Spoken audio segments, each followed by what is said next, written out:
Hello guys! Ngayong araw ay pupunta kami sa sayawan. Naimbitahan nga kami nung dati kong katrabaho na dumayong araw kami doon sa kanilang sayawan. Mayuhan nga sa kanila at yung tatay niya nga ay kapitan doon sa kanilang barangay. Sa oras na ito ay nandito pa nga kami sa Newwan at nag-aantay ng mga kasama. Dito nga kami naghintayan para sabay-sabay na nga kaming makaalis dahil medyo malayo nga ata yung pupuntahan namin. Sa barangay Banabahin nga raw yung aming pupuntahan at halos lahat nga kami ay hindi pa nga nakakapunta roon. Pero ang sabi man ng aming kaibigan ay malapit nga lang daw. Kulang nga pala yung motor na aming sasakyan kaya dito na nga kami sumakay sa tricycle. Buong akala ko nga ay libre itong aming tricycle pero may bayad pala na 50. Susurahin ako nito ni Mark, akala ko talaga libre.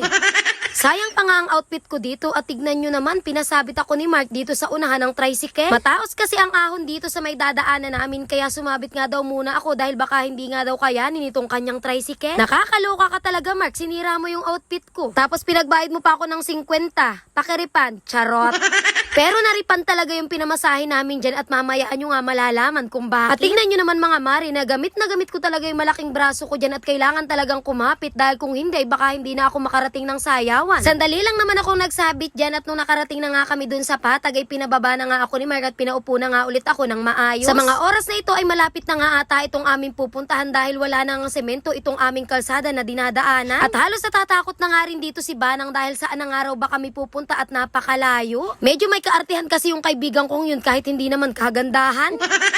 Takot na nga siya sa mga oras na ito dahil napakadilim at puro puno na nga lang ang nakikita namin. Napawi naman bigla ang kanyang takot nung marinig na ang malakas na tugtog galing nga doon sa sayawan. Malayo pala itong barangay Banabahin at ngayon nga lang talaga kami nakapunta dito. Alas 9 na nga ata nang makarating kami dito at napakarami na nga ng tao. Karating namin dito ay naghintay lamang kami ng sandali dahil nagpark nga yung aming mga kasamang mga driver. Pagkalipas lamang ng ilang sandali ay pumasok na nga kami dito sa loob dahil dito nga kami kakain. May tinira nga na pagkain dito sa amin dahil alam nga nung kapitan na kami nga ay dadayo sa kanila. Pero agaw pansin nga sa akin itong mga naglalakihan at nagagandahang mga pinuso dito nga sa loob ng bahay na yun. Pagkarating namin dito sa loob ay nandito na nga rin yung aming pagkain kaya naman nagsimula na nga kaming kumain. Alas 9 na nga ito ng gabi at medyo malayo nga yung biyahe namin kaya naman kami talaga ay mga gutom. Napakadami ng pagkain na hinain sa amin at napakasarap nga din ang pagkakaluto. Wala nga muna kaming pansinan dito dahil lahat nga kami ay busy nga sa pagkain. Naalala ko lang dati na noon nung kabataan ko ay hindi talaga ako dumadayo sa ganitong mga sayawan. Takot na takot talaga ako nung masayawan ng lasing kaya hindi talaga ako umuupo sa bangko kapag nga pumupunta ng sayawan. Kung pupunta man talaga ako noon sa sayawan ay talagang nanunood nga lang kami nung mga kaganapan sa ganitong mga mayuhan. At kung pupunta man talaga ako sa sayawan ay dito nga lang sa may kalapit na barangay sa amin at hindi nga ako dumadayo sa mga ganitong kalalayong lugar. At awan ko ba naman sa mga kaibigan kong ito na kung kailan nga tumanda ay saka naman parang ginaganahan sa mga pagdayo na ganito. At ito na nga mga mare ang sinasabi ko sa inyo na kung bakit na-refund namin yung aming pinamasahe sa tricycle. At grabe naman talaga ang pagka-talented nitong aking mga kaibigan dahil pati nga dito sa barangay Banabahin ay nadala nga nila itong kanilang talent. Sayang-saya talaga namin sa mga oras na ito dahil kahit nga wala silang practice ay tignan nyo naman at sabay-sabay. Sandaling oras nga lang pala silang nagsayaw dyan at naka 900 pesos nga agad sila sa kanilang paganyan-ganyan.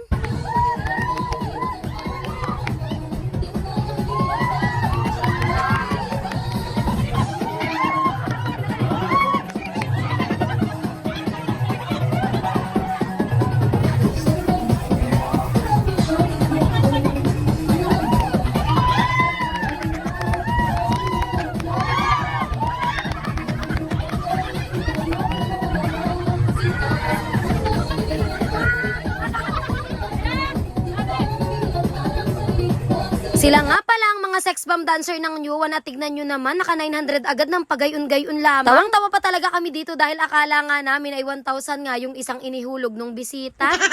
Dak ng syuta, mga mukhang pera talaga.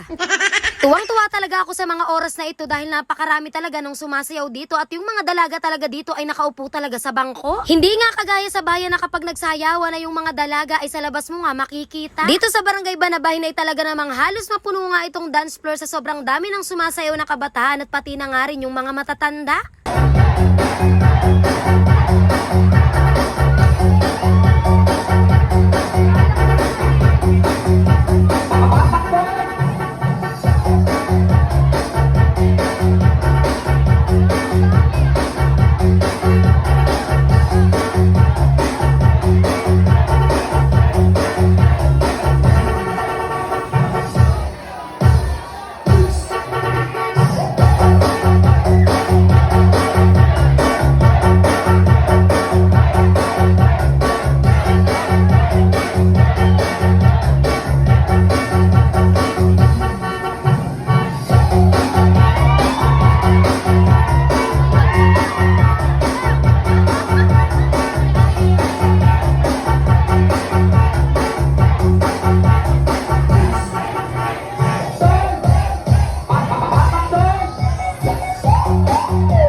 Kita nyo naman mga mare na napakaganda nga ng sayawan dito sa Barangay Banabahin. Sobrang dami nga ng sumasayaw kaya naman napakagandang panuorin. Tawang-tawa pa talaga kami dito dahil napaka-espesyal nga ng datingan namin dito sa Barangay Banabahin.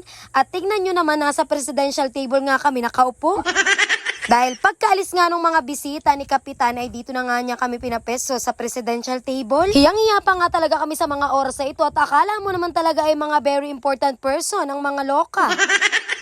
May nag-intermission nga din palang mga bata at tuwang-tuwa nga talaga kami dito kay Kapitan dahil bago nga siya maglagay ng pera ay nakikisayaw nga siya muna dito nga sa mga bata. Marami nga sumunod na nag-intermission pero kukunti na nga ang naglagay sa kanila ng pera dahil nakaalis na nga yung mga bisita. Sabi nga namin ay dapat kaninang pa nga sila nag-intermission na nandito pa nga yung mga bisita na maglalagay ng mga pera. At syempre dahil kami nga ang nasa presidential table ay naglalagay nga din kami dyan ng pera. Yung kinita nga nila sa pagsasayaw kanina sa intermission ay inilagay na nga din nila dyan sa mga sumasayaw. Dahil nakakaya naman kung hindi nga man lang maglalagay tapos nandun nga kami sa presidential table. Tuwa pa nga kami talaga dyan nang biglang i-announce nga ni Kapitan na ang isa nga dyan sa pinuso na iyan ay iuuwi nga ng mga taga-Nyuwan. Tuwang-tuwa talaga kami at sa talang buhay ko nga sa pagdahay sa sayawan ay ngayon nga lang kami nakapag-uwi ng ganitong pinuso. Dito nga sa amin sa Lopez kapag nga may sayawang ganito at may mga pinuso ay binibigay talaga yan sa mga dalaga na mga dayo. Binibigay nga yan sa mga dalagang hindi umaalis sa upuan at umaabot nga ng madaling araw o hanggang matapos itong sayawan. Itong mga pinusong ito nga nagsisilbing kanilang pasasalamat dahil dumalo nga dito sa kanilang kasiyahan. Grabe, sobrang dami talagang tao dito at sobrang dami talaga ng sumasayaw. Sa sobrang dami nga ng tao at ayaw na din namin makipagsiksikan doon nga sa dance floor ay dito na nga lang talaga kami sa taas nagsasayawan. Nakakatuwa lang talaga dahil sa panahon ngayon ay mangilan-ngilan lang talagang barangay ay nagkakaroon ng ganito kasayang sayawan. Sa lahat nga ng napuntahan kong sayawan ay dito talaga sa Barangay Banabahin ang napakasolid ang sayawan. Bukod sa napaka-solid nga nung sayawan ay napakabait nga rin nung kanilang kapitan. 12:30 na nga ata ito ng madaling araw nung magsimula na nga kami magkaakita ng pag-uwi. Pauwi na nga pala kami sa mga oras nito at bumaba lamang ng sandali sa tricycle itong aming mga kasama dahil masyadong ang mataas yung aming dadaan ng kalsada. Fast forward na nga tayo mga mare dahil ito na nga yung kinabukasan. Maagap nga kaming umuwi kaya naman hindi namin nadala itong bigay na pinuso sa amin ni Kapitan. Sa sobrang bait naman talaga ay siya pa nga ang nagdala nitong mga pinuso dito nga sa bayan dahil alam niya na hindi nga namin talaga ito madadala dahil kami nga ay mga nakamotor lamang. Yung mga gulay na yan nga pala yung mga laman ng pinuso na ibinigay sa amin ni Kapitan. Tuwang-tuwa talaga kami dahil napakarami nga nitong gulay na aming paghahatian. Napakarami nga din pala nitong sili kaya naman tuwan-tuwa yung mga kaibigan ko na malapit na ngang magka-almoranas.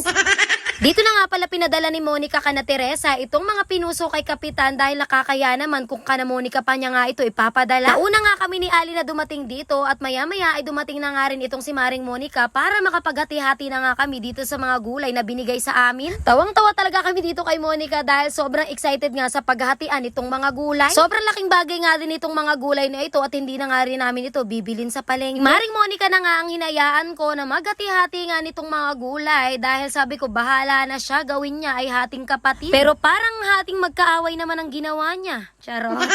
Buti na lang talaga at napakarami nga nitong gulay kaya naman marami din kaming mapaghahatian. Bali 8 nga pala kaming magkakasama na mabibigyan nitong mga gulay. Hagas pa nga talaga kami dito dahil kulang talaga yung upo at pati nga yung kalabasa. Saktong-sakto nga lang siya sa pang-7 tao kaya ginawa na nga lang namin ng paraan. At dito talaga sa bidyong ito malalaman ng mga kaibigan namin na dinaya talaga namin sila sa hatian. Dahil yung sili ay tigli 5 piraso lang talaga ang nilagay namin sa kanila tapos yung natira ay pinaghatian na namin ngang 3. Gagawin kasi namin itong chili oil kaya naman tigli 5 piraso lang ang nilagay namin sa kanila. Pero wag na nga kayong magalit dahil ayaw nyo nun kami lang ang magkakaalmoranas, hindi kayo. Charot. May kanya-kanya nga din pala kaming dalang eco bag dahil alam nga namin na wala nga ditong lalagyan at ayaw na rin naman naming maging problema pa ni Teresa yung aming gagawing lalagyan. Kaya naman bago kami umalis ng bahay kanina ay talagang niready na nga namin itong mga lalagyan na aming paglalagyan itong mga gulay. Nakakatuwa lang talaga dahil sa edad na 27 ay ngayon lang talaga ako nakapag-uwi ng ganitong pinuso. At sigurado din naman ako na first time lang din mag-uuwi ng pinuso nitong mga kasama ko. Tawang-tawa pa nga kami dito kay Monica dahil wala nga siyang dalang eco bag. Hindi nga Girl Scout itong kumari kong ito. Kaya tignan nyo naman yung kanyang lalagyan, pinaglagyan talaga ng parcel. At yun lang, hanggang dito na lang muna. Bye people!